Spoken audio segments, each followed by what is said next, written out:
The Curse of Anubis, the journey of the lost soul. When darkness falls, the whispers of souls begin.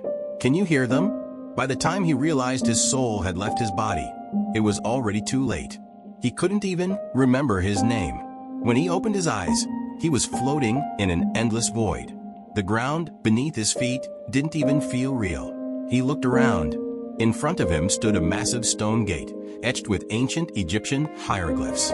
On either side, flaming torches burned, their light flickering eerily.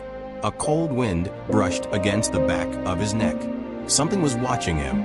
Then, from the shadows, a jackal-headed figure emerged. "What is your name?" The voice was deep, echoing through the empty space. The man swallowed hard. He tried to speak, but the words caught in his throat. I don't know." Anubis' glowing eyes, like twin stars in the night, bore into him. "If you do not remember your name, you cannot remember who you are. And a soul without identity is doomed to be lost." Beyond the gate stretched the endless labyrinth of the underworld. Now, he had no choice but to walk this path. As he passed through the gate, he found himself standing in a colossal stone hall. The high ceilings were adorned with glowing blue hieroglyphs, and shadows slithered across the walls. At the center of the room stood a grand stone scale. On one side rested a golden feather. The other side lay empty, waiting for something. Anubis turned to him. "Your heart will be placed on the scale. If it is lighter than the feather, you shall enter paradise. If it is heavier..." His voice trailed off. A shadow moved from the corner of the hall. The man narrowed his eyes. The dreadful beast of judgment, Emit, a monstrous fusion of a lion, a crocodile, and a hippopotamus. Her glowing eyes devoured him with hunger.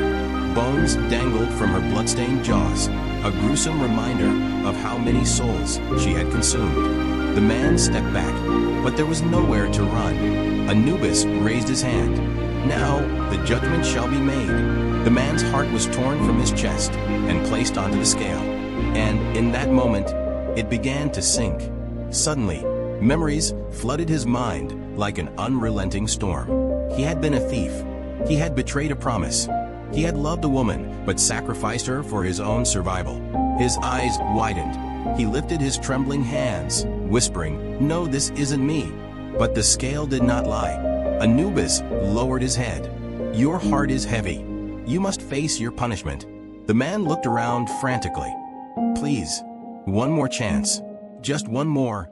But Anubis had already spoken. Emit licked her jaws, her claws scraping against the stone floor. The man screamed.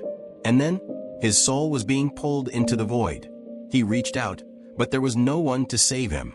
Then something happened. A voice echoed through the chamber, stopping the judgment. "Wait."